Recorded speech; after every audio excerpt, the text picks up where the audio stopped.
dry.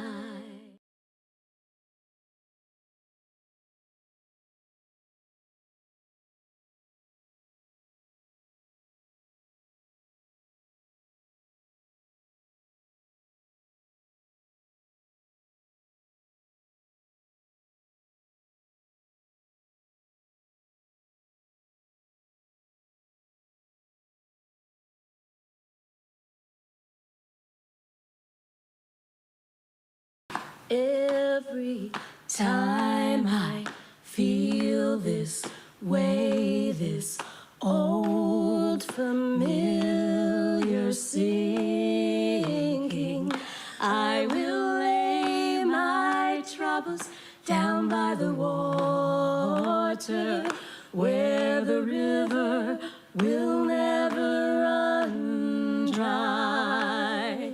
Hallelujah. Hallelujah. I'm gonna let myself be lifted. Hallelujah. I'm gonna let myself be lifted. By and by, I will lay my troubles down by the water, where the river will never run dry. It's been said, and I do believe, as you ask, so shall you receive. So take from me these troubles, bring me sweet release, where the river will never run dry. Hallelujah. I'm gonna let myself be lifted. Hallelujah. I'm gonna let myself be lifted. Hallelujah. I'm gonna let myself be lifted. By and by, I will lay my troubles down by the water, where the river will never run dry. There is a river in this heart of hearts, with a knowingness of my highest good. I am willing, I will do my part, where the river will never run dry. Hallelujah. I'm gonna let myself be lifted. Hallelujah. I'm gonna let myself be lifted. Hallelujah. I'm gonna let myself be lifted. By and by, I will lay my troubles down by the water, where the river will never run dry. Where the river will never run dry. This river will never run dry. Where the river will never run dry. This river will never run dry.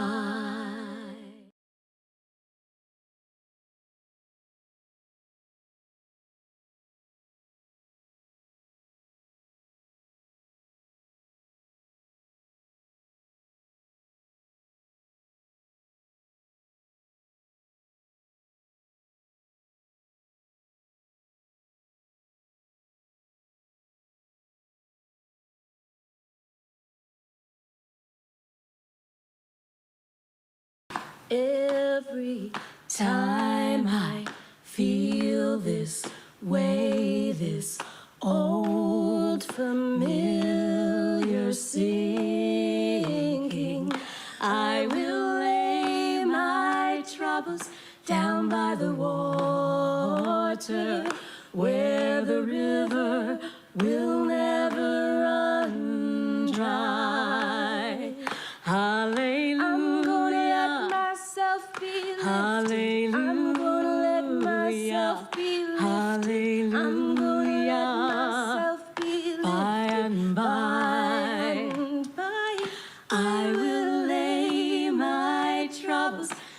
down by the water, where the river will never run dry. It's been said, and I do believe, as you ask, so shall you receive. So take from me these troubles, bring me sweet relief.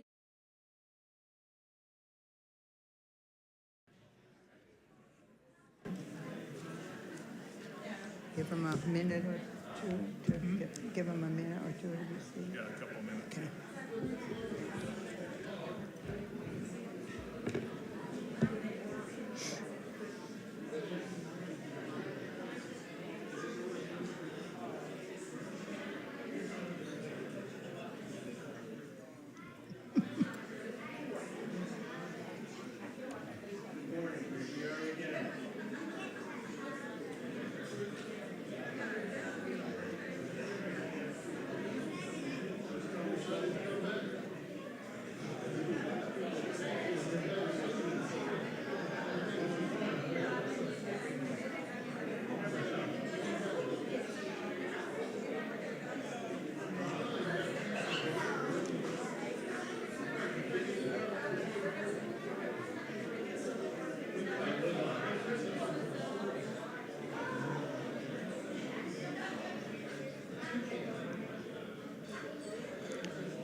It's here.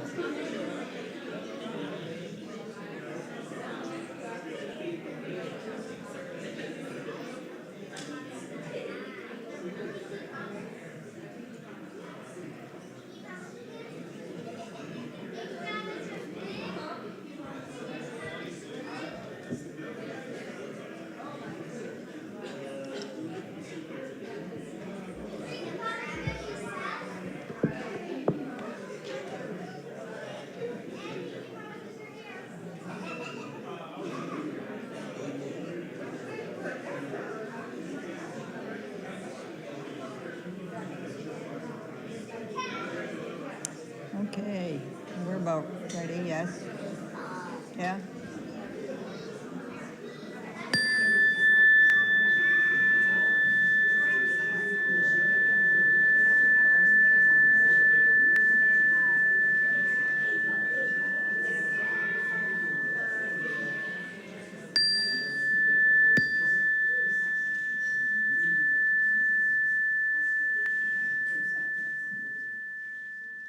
Second time's a charm, right?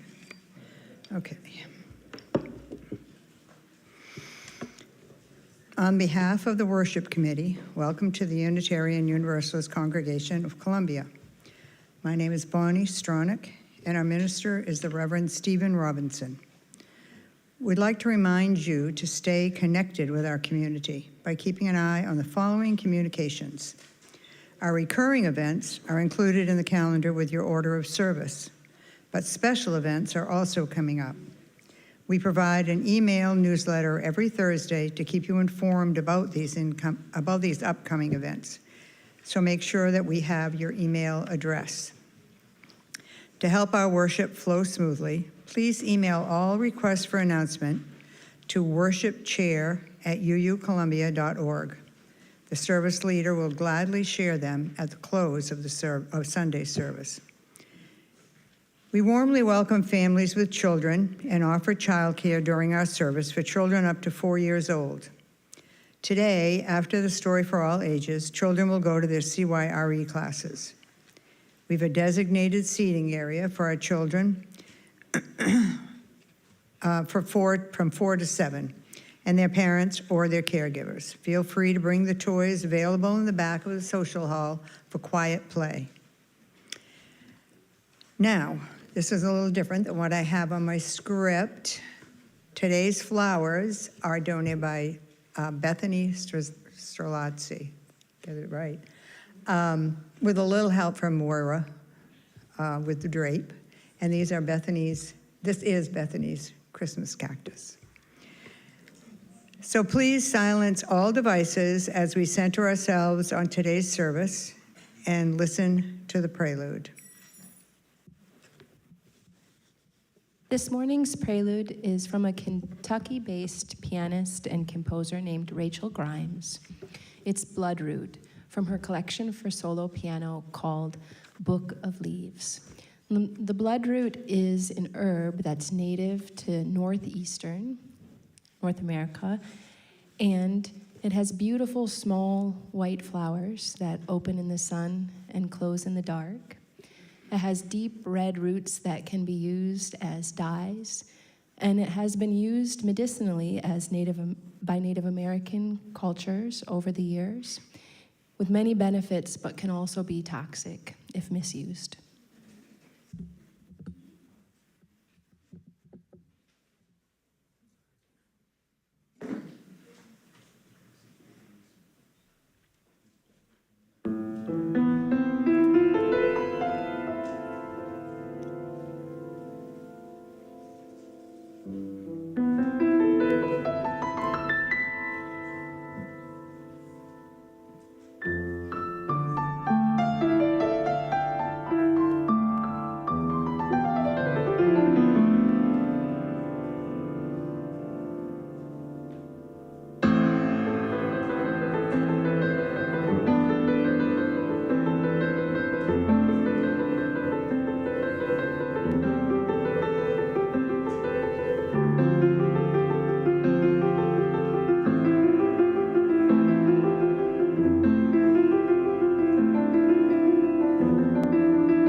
Thank you, Anna. Now, if you like, please rise in body or in spirit and join me in the congregational covenant, which is in your order of service.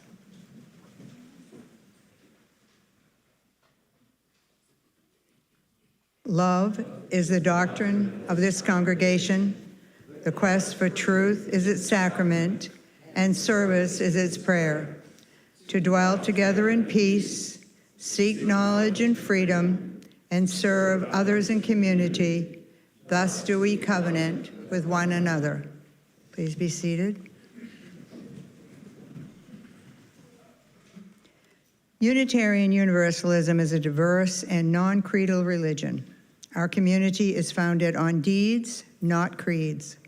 We're a covenantal religion, meaning we don't have to believe the same to treat each other the same, with respect, equity, compassion, and dignity. We place love at the center of our values, embracing and welcoming all people. And we're delighted to welcome all of our guests and visitors. Today, Bill is assisting with bringing the microphone to our visitors. If we have any and you're willing and able, please stand and wait for the microphone to reach you. And then share your name and where you're from. And if you've brought guests, we invite you to introduce them as well. Do we have any guests today? People with guests? No? Easy peasy.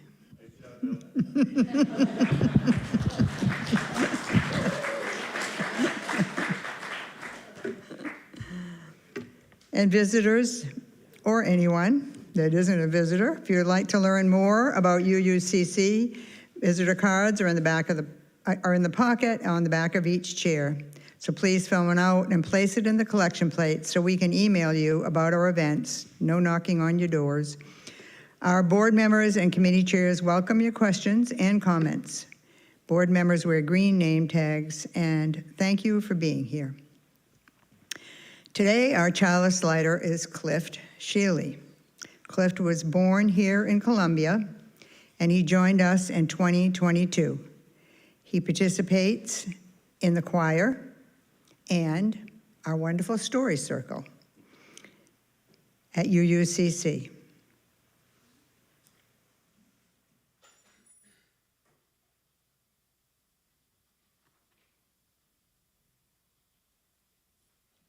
Spirit of light and life, come unto us.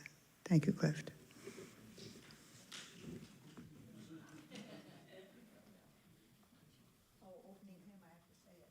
Our opening hymn is number 128, For All That Is Our Life. I invite you to rise in body or spirit to join in singing.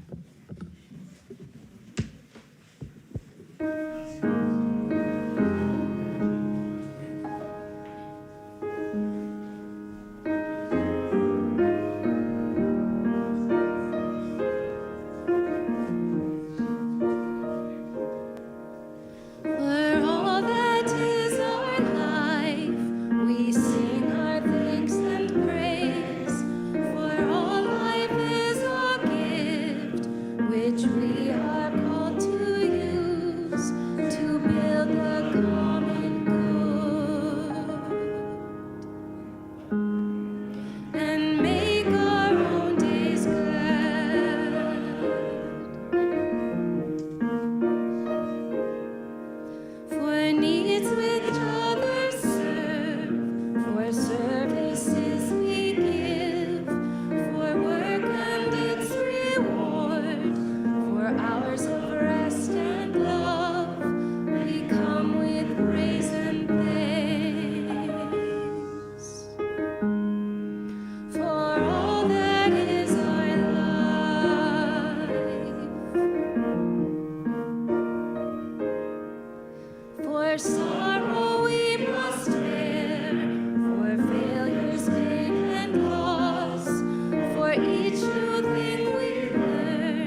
I invite our children and youth that would like to come down for the story for all ages and join me down front.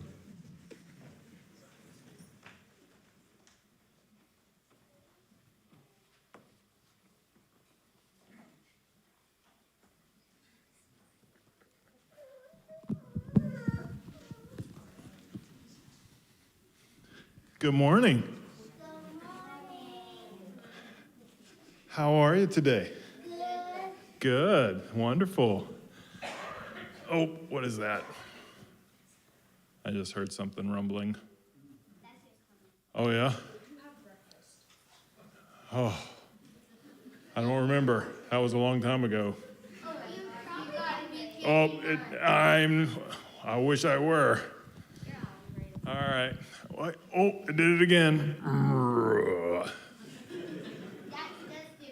Oh, that was my voice, but that's what it sounds like. Someone said, what did you say is happening? My stomach's what? Rumbling. Oh, why? I think your belly might want to say something. What do you think it's trying to say? Maybe we should put the mic down there. Did you hear anything? No, but Oh, it's saying to eat. Oh, that's a good idea. It's hungry. That's right. Oh, we should have gotten breakfast. You know what? We have a lot of food out there, so maybe I should make my way to the social hall a little early today, huh? No, not yet. Well, after service, you're right. That's right. That's right. Do you all ever get hungry? Yeah? No? You never get hungry? You already ate breakfast? Oh, you're hungry right now? Yeah. Because most of what I ask my mom and dad is, I'm hungry, what can I eat? Oh, that's a good idea. So I want to tell you about... It's pretty true. Yeah, that is true. So, you know, there's a lot of kids out there that are hungry too, and you know what? They don't always have food to eat. That's right. There's lots. That's right. There's lots of different people. Homeless people that don't have food. It's people that are begging for food. That is true. There are a lot of folks out there that really struggle right now that don't have enough food to eat and they're hungry. And so what do we need to do to try to take care of people like that? I have a great little book that I would like to share, and I'm going to give this to Riley and Lorelei. You can take it back to the nursery. I'm not going to read all of it today, but it's called Kindness to Share from A to Z. Do you see it? A to Z, you know what A to Z is? It's the alphabet, it's the ABCs. So I'm going to just share the first three ABCs. The first A is ask someone to play with you. That's the way you can be kind, right? Can anybody read the B? What does it say? Bringing flowers to a person who needs cheering up. All right, that's right. Bringing flowers to a person who needs cheering up. Well, let's look at the third one, the C. Anybody read that one? Collect canned food for people who are hungry. That is exactly right. That is something we can do. And as a matter of fact, we're doing that all month long, is collecting food for people who need it, for families that need food, for those kids who are out that are hungry, that don't always have food. That's right. Soda? I guess that's a food. It's in its own food group, right? That's right. That is true. So, that's right. So you can help by doing the ABCs of nice and participate. So maybe tell your parents, like, hey, we can help out. Oh, yep, you're looking at the next one. All right, I know y'all are interested in the book. So I'm going to hand this off to Lorelei, and she can take it back there, and if want to share it with the RE program, but we have some exciting things for you today back there. So if you want to go back for the RE program, you can be dismissed at this time. Thank you all for coming down. Please join me in singing the children out. The words are in your order of service.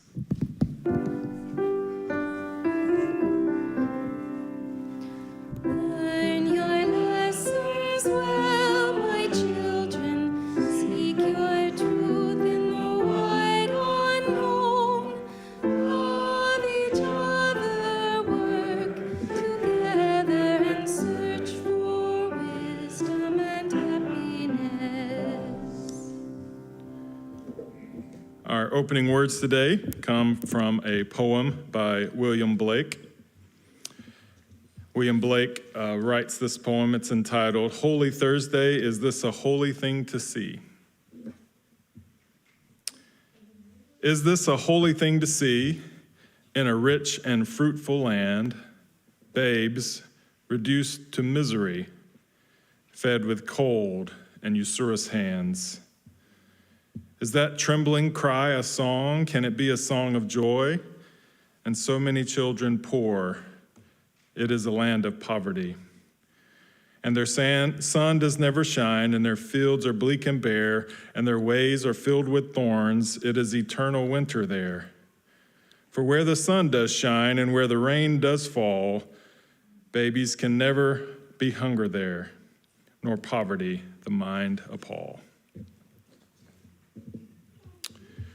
This time I invite us to Candles of Community. This is an opportunity for us in our service to remember those that we are holding, whether it be joys or concerns that we're sharing. The first one I'm going to share, it's a leftover from last week that we missed, and so I'm going to share it this week. This is from Brian and Andrea Dudick, and they light this candle in Candle of Community for Heaton Dudick, their son. Heaton left last Monday morning for the U.S. Marine Corps boot camp at Parris Island. So those of you who have been in this congregation in a while and watched Heaton grow up here know that he is off at boot camp as we speak, and we wish him all the best.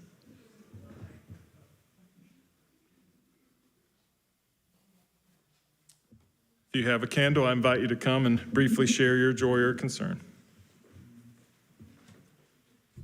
I have my usual virtual candle. It's more or less likely to extend a fire. So my daughter just went to the Philippines and to give 3 lectures. She's a pediatric dermatologist. And my joy is she got back in one piece. And my sister just went on a cruise in the Mediterranean, also from San Francisco, and she also got back in one piece. So those are my joys. And for the Thanksgiving dinner, which will coincidentally be on Thanksgiving, we are recruiting. We have, Linda will give you more details, but there's sheets out there, and I'll be hiding in the corner when everybody else is doing committees. And even though we don't have a plain sign-in sheet, you don't absolutely have to bring food or volunteer to do anything. You can just put your name on there and we'll still let you come.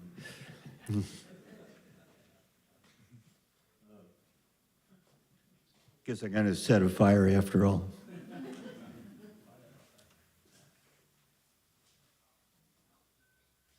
We get to follow the Dr. Larry Siegel Comedy Hour. Okay. We're lighting a candle of care and concern for our grandson, Sergeant Tyler Winters, who is career Army. He is career Army and was just deployed to Poland for 9 months. This is his second deployment to Poland. His wife Cheyenne and baby girl Layla are at home in Savannah, where he was stationed. When he returns, the whole family will move to Germany for a permanent assignment. Please keep them in your thoughts as they move on with their lives.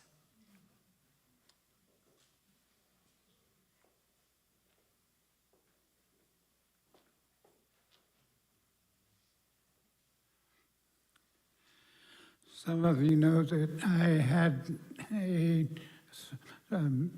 what I think of as minor surgery on Monday, and Jane Gillespie showed up at 5 in the morning to take me to the surgery and stayed with it until the early afternoon. And Joan Watterson both combined her nurse's background and her cooking skills in getting me settled into the house at home. And I'm deeply grateful to both of them.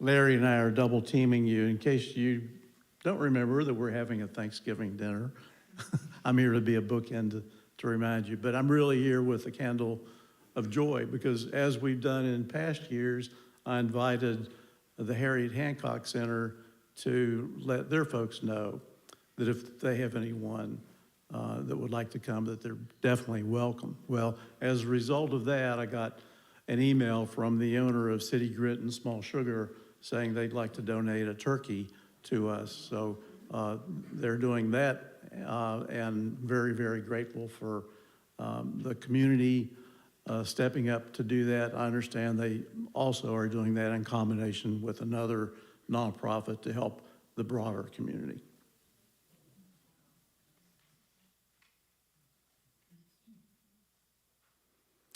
Hi, I'm Chuck Ashley, and I'm budless today. And the reason I'm budless is that he has a torn rotator cuff in his shoulder, and he's also thrown out his back, so he's at the house with a heating pad on one and an ice pack on the other. And he's not as young as he thinks he is.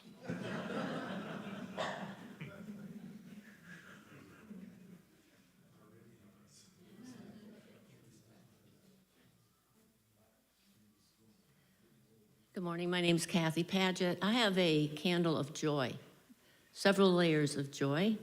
Last evening, I went to support the School of Music Opera production of a very powerful opera called The Consul. And it was described to me as a French farce, and so I really expected more comedy. But by the end of the first act, I was ready to go home. It was too close to home, metaphorically, regarding political oppression in a non-described European country, not France, and the incompetence and arrogance of bureaucracies. These people in the consulate were trying to get their visas, and the bureaucracy was just driving them down. And by the end of the first act, I swear I wanted to go home. However, second act, in comes this superstar, talented doctoral student named Antoine Marshall. And he plays the role of a magician. And he goes around to these people in the consulate who are very depressed and does magic tricks for them. And he's actually doing these magic tricks. He learned them himself.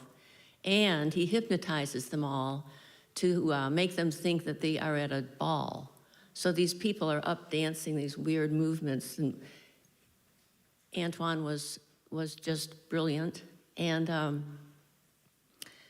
it spoke to me on several layers about the power of keeping our sense of humor during these hard times. And that laughter is the best medicine. And it's not to be taken for granted that we need to keep laughing with each other and finding joy.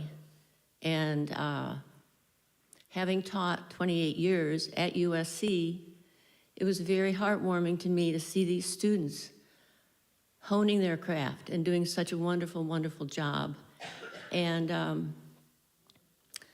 it will be performed again today at 3 o'clock in Drayton Hall if you're interested in a very powerful opera about the 1940s in Europe and the 2025 times here in the United States.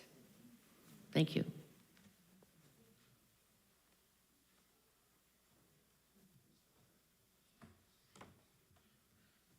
We also hold a space with our candles for those joys and those concerns that are silent this morning as well. I invite you to take just a few deep breaths and remember everything that's been shared.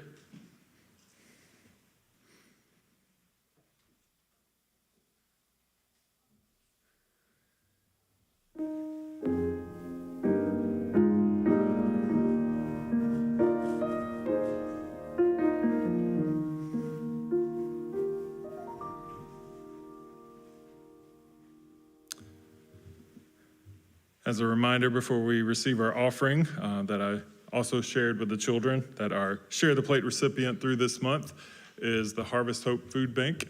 So if you would like to donate to that, there are several ways, and including sharing the plate today during our offering, that you can donate to that organization. Anna's going to introduce our offertory song.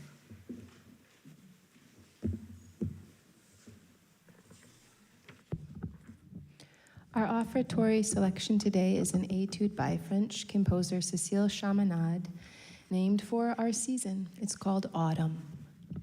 Invite our ushers to come and receive our offering.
Receive our offering today, symbol of our commitment to our good work.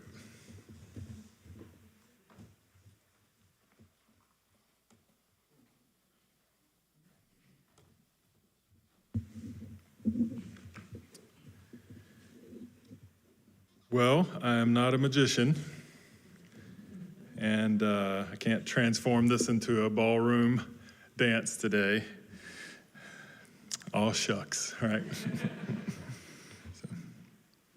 But hopefully, in the midst of that, can also provide some hope for the times that we live as well.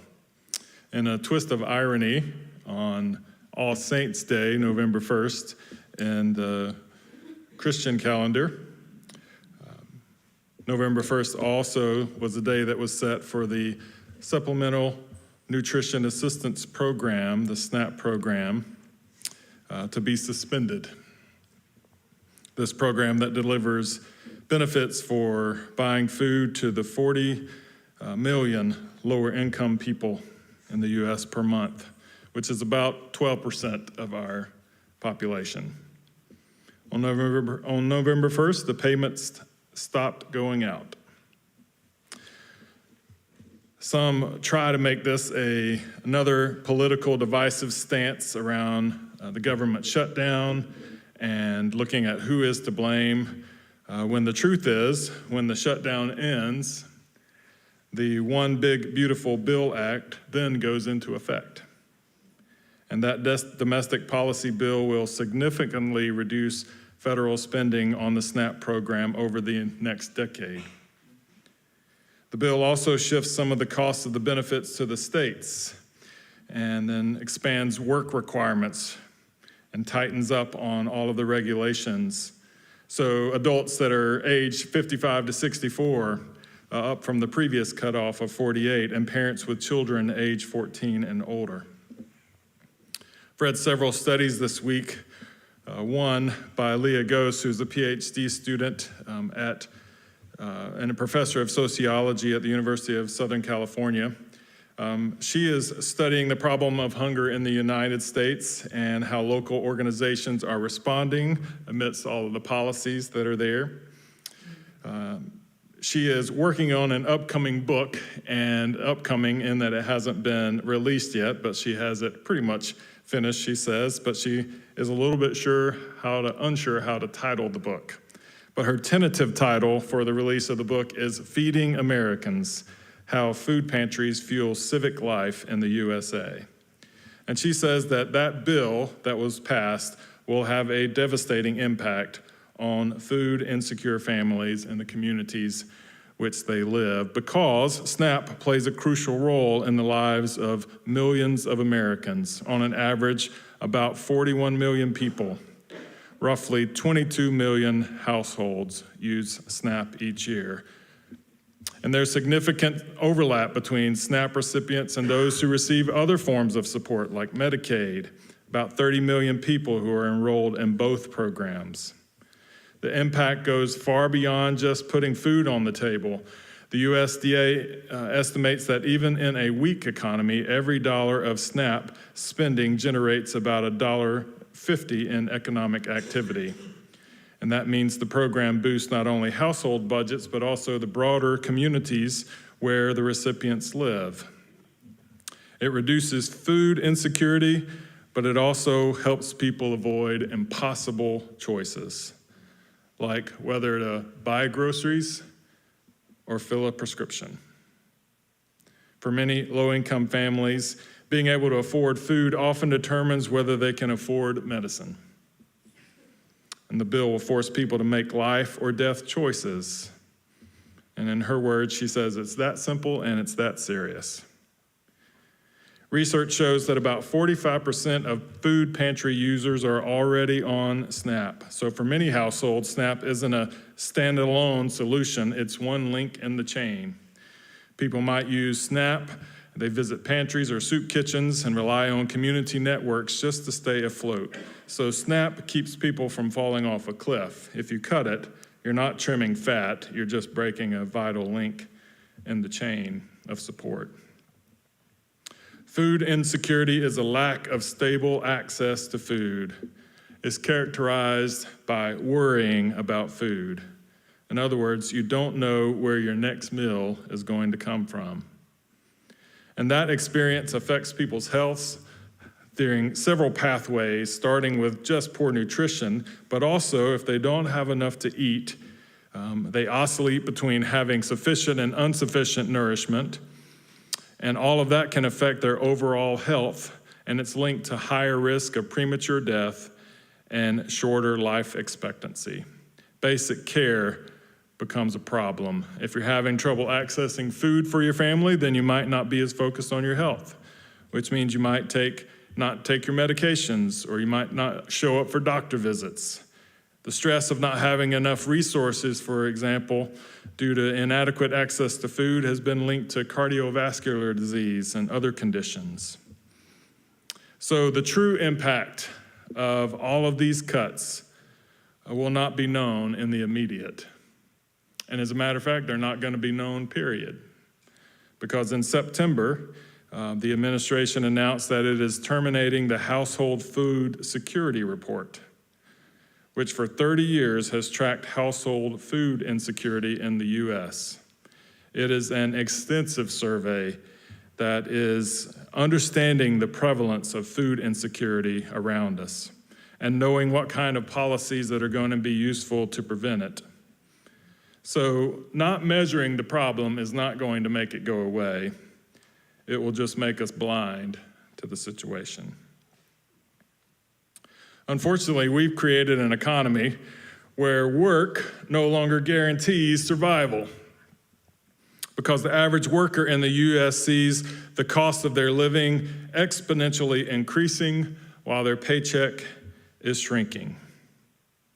When the cost of living devours the dignity of living, people start to question their worth and the system that told them that their worth would save them and their work would save them. Those at the very top of this economy continue to lecture about being self-made and living the American dream and pulling yourself up by the bootstraps, while ignoring the fact that this empire was built on public roads and public schools and generations of public cheap labor. You hear phrases like, poverty is a choice. Compassion then becomes a sin in a language of free handouts and laziness and dependency. Couched in those terms, compassion looks wrong. And this arrogance ignores the fact that the average SNAP benefit is about $11 a day per family. That's not luxury. That's just survival, and it's barely survival. But we hear it often characterized as living the grand life. I heard 2 reports this week. One was about a mom who used her SNAP benefit to buy cupcakes for her children's birthday party and was being scolded for doing so. I heard another report that said they are getting their nails done, so they must not be suffering as bad as they say. And in lies the problem of how we are looking, instead of the problem of the economy, we are focusing on the people group. And in the meantime, the middle class that's drowning in credit card debt and mortgages and car payment look down on the poor as if they're different species, when in our fragile economy, their debt is just poverty delayed, or at least it's poverty with an interest rate.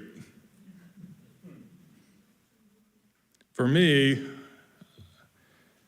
it looks that the policies are not going to change unless the mindset changes. And the mindset seems to be the problem in our country. The dignity and worth of people get compromised with the objectification of people. We decided that at some point along the way, that help has to be accompanied by humiliation. If you need assistance, then you also have to surrender your dignity to accept it. And this objectification of people groups and the mindset toward poverty is a disease that policies will not fix. History tells us there are three main ways that you objectify and dehumanize individuals. One, you dehumanize people by demonizing people. You look at them and you see something that is ostracized or hated that you don't like about them, and you make them a scapegoat for their own darkness that we can't bear to see. It's what we do when we talk of them or they who are evil and rotten and corrupt and wrong, and it can lead to some pretty dark places. I joined a group of our pilgrims. After we finished our time in Romania and Hungary, we traveled north to Poland, and we visited two places. One was Schindler's Factory in Krakow, and then we visited the concentration camps at Auschwitz.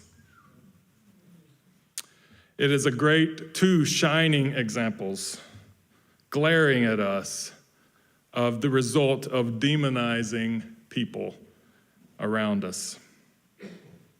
And it's the same language being addressed that we read in newspapers and the mindset that was being shaped before the concentration camps were ever built. The mindset that was being shaped in the way that it was talked about is the same language that we use today to talk about marginalized people in our culture. Another way that we dehumanize people is we try to minimize them.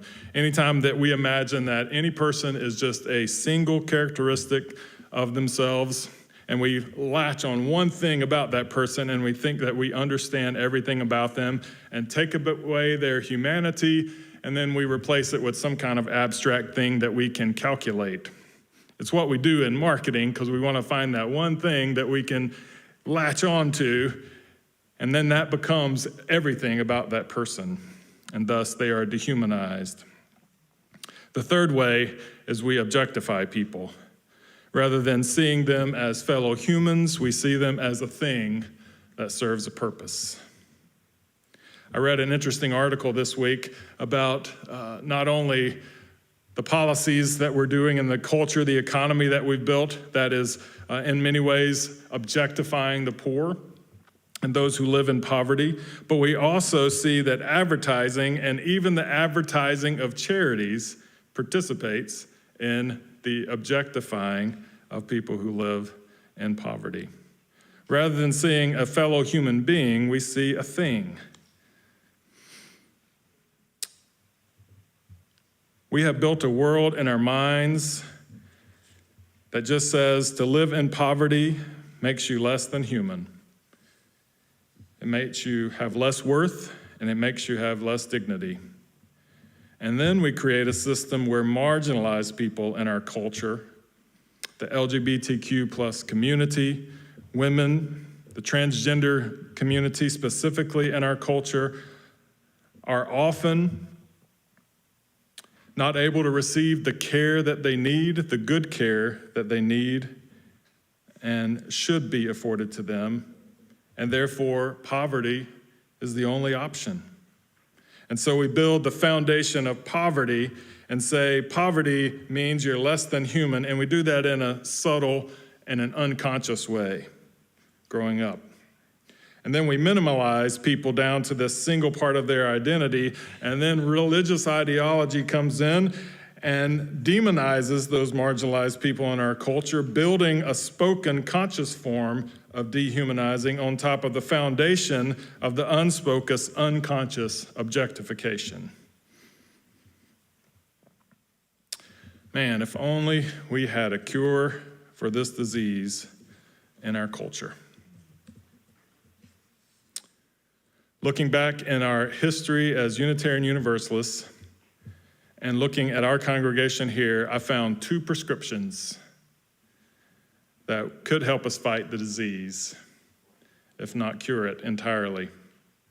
One prescription pad says, in our old principles, the very first one, the inherent worth and dignity of every person. There's one script. You should take it and at least get a 90-day refill right away. And then the other one is written on our order of service, and you say it every Sunday. And I bet if I just said one word, you would repeat the phrase, love. There's the other script.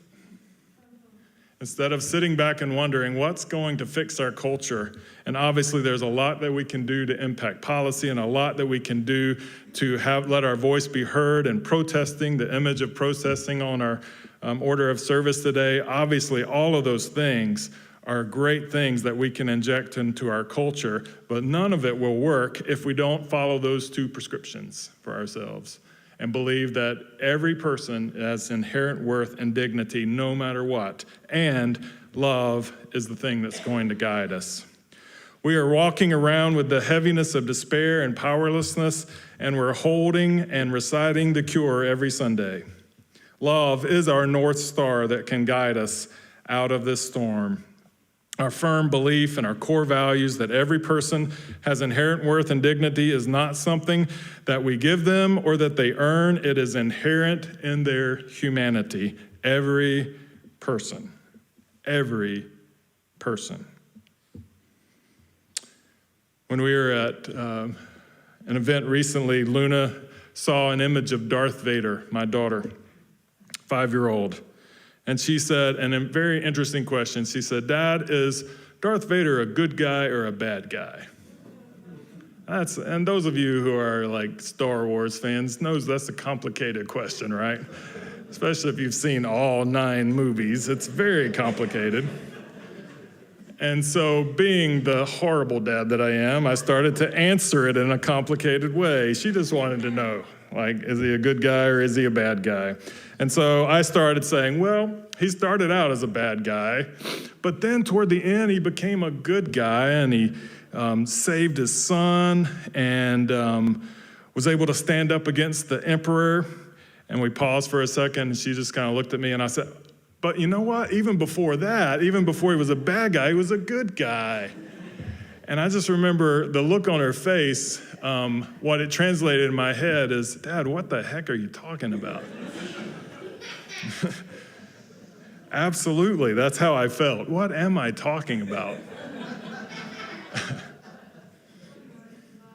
I wonder if I would let my Unitarian Universalist values inform me, and to just say, you know what? I don't know about good or bad, but he is a person of worth and dignity, period. We can talk about choices and life paths and all the other things that all of us get caught up in, but let's just start with this being a person of worth and dignity, and someone to whom we show love and compassion and move the conversation out of whether or not he was good or whether he was bad. I don't ever have those kind of answers in the moment. And if you do, I'm very envious of you as parents. Oh, and by the way, there's no recreating the conversation. Like, you can't go back to dinner after you've come up with it and go, you know what, Luna, I was just thinking, the question you asked the other day, it's over. You missed the moment, Stephen. But it's not just about loving the dying old man in the inn that saves his son. It's about loving the whole self of who he is. It's loving the daunting presence and the eerie breaths and the terrifying voice. And I started thinking about that. What would it look like for me to apply that value to this person and provide compassion and empathy? And I started thinking, what must it be like to struggle with grief and insecurity and hide behind a mask that keeps you safe and be confused about which political path to power is the best for the empire, to the point of believing unintelligible things and committing unspeakable atrocities in the myth of peacemaking? Well, when I put it that way, I think I may know more about being Darth Vader than I care to admit. And I think we're all recipients of that demonization and minimization and objectification. This process of dehumanizing us begins even before we're born, as we're assigned these social constructs and abstract things like race and nationality and gender and names that will represent us. And once we're born and we're weighed and we're measured, over the next few years, we get sorted out in these countless categories and boxes and chastised often quite lovingly for the ways that we're just not right or deemed as unacceptable.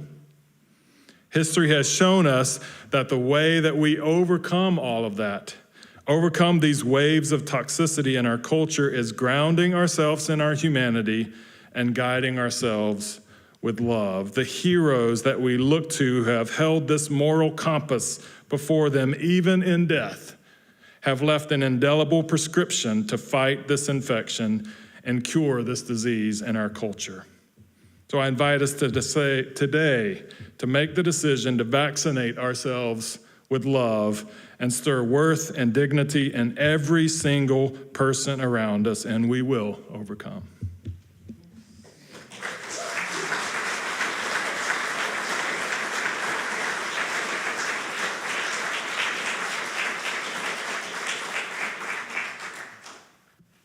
Our closing hymn is number 131, Love Will Guide Us.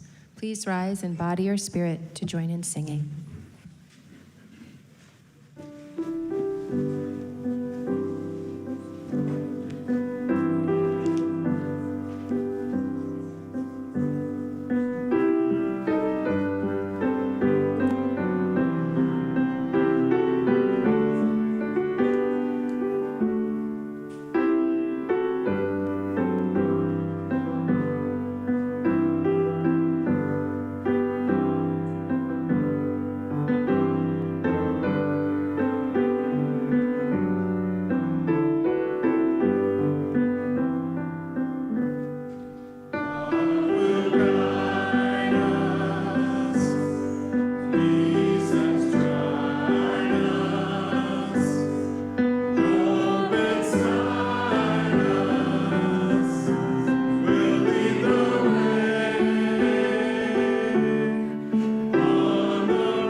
Our closing words come from Sarah Bareilles from her song Orpheus. She says, "I'll show you good and restore your faith. I'll try and somehow make a meaning of the poison in this place. I'll convince you that love, don't breathe it in. You were written in the stars that we are swimming in. It has no name, no guarantee. It's just the promise of a day I know that some may never see. But that's enough. If the bottom drops out, I hope that love was someone else's solid ground. So don't stop trying to find me here amidst the chaos, though I know it's blinding. There's a way out. Say out loud, we will not give up on love now." Please join me in singing our congregational benediction.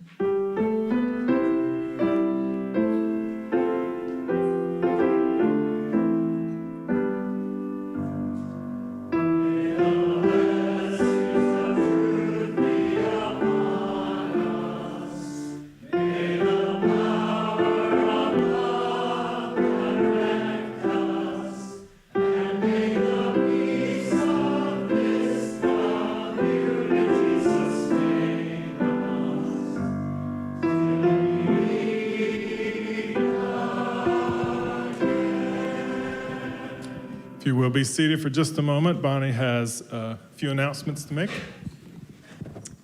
Whoops. Yes, we have a few.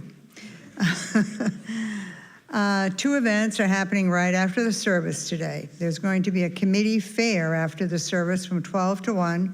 Light snacks and beverages will be provided. So please come and explore ways that you can help to make our community stronger by sharing your gifts. There will be representatives from each committee at the tables to answer your questions. That's from the Leadership Development Committee. From CYRE, after you've had a chance to take in the committee fair, families and children are invited to meet with Jonathan White. Is Jonathan, just so we know where he is, he's back, to discuss the Christmas pageant. There are roles for children of all ages, so please meet in the sanctuary. Next are announcements concerning future events. From the Partner Church Committee, after the service on November 16th, there's going to be an informal meeting from 12:15 to 1 for anyone interested in joining the Partner Church pilgrimage. Wait, I have to move this one. To Transylvania in the summer of 2026. You'll see a 20-minute video from the past Partner Church trip and hear details about the 4 possible itineraries that we will vote on. Each option has a different but reasonable estimated cost without airfare factored in.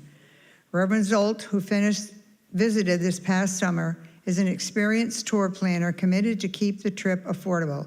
If you have any questions, contact Nancy Shillington-Perez or Sharon Givens, both up front here. And from CYRE, those of you who are attentive to the e-blast have noticed that the much-loved Chili Cook-Off fundraiser is returning again this year on Sunday, the 23rd of November. We're 2 weeks away, and it's time to register yourself for one of 3 options. We'd love to know who's planning to eat, who might help bringing some side items, and most importantly, who's willing to lay their best chili recipe on the line and claim the title. There are flyers with links to register in the e-blast and throughout the social hall today. You can sign up through the link or on the paper copy. So please help CYRE to know how many to plan for, and please consider preparing a pot of chili to share. Any questions? Contact Jonathan White. And now from Jim Kimbler and Larry Siegel, we invite everyone to our annual Thanksgiving potluck dinner on Wednesday, November 27th at noon. Please stop by the sign-in table at the social hall to let Jim and Larry know what dish you'll be bringing and whether you can stay to help with cleanup. Meat and vegan options will be provided. So we'll hope you join us in sharing good food and community. It's a wonderful dinner. Donations are welcome and appreciated. And one last one, mark your calendar for a UUCC holiday party. Kate Noel and Andy Wells will hold, is that a surprise, Andy? We'll host on Friday, December 15th at 6, and all are welcome, including kids. So look to the next e-blast for more information. Thank you. Thank you, Bonnie. And I'm sure Phil and Liz will be glad to know their tradition is continuing with the Wells. Thank you. If you are visiting here with us today, we certainly invite you to stick around and get to know us as we get to know you. We do have some food out there available, which is always makes conversation easier when you're in the social hall. And of course, remember the committee fair. It is a great way to understand all the ways that the work in this place gets done. Even if you don't volunteer for a role today, to go around and learn about each committee is a valuable experience about learning about the UUCC. It is our good work. Thank you all for being here in our service.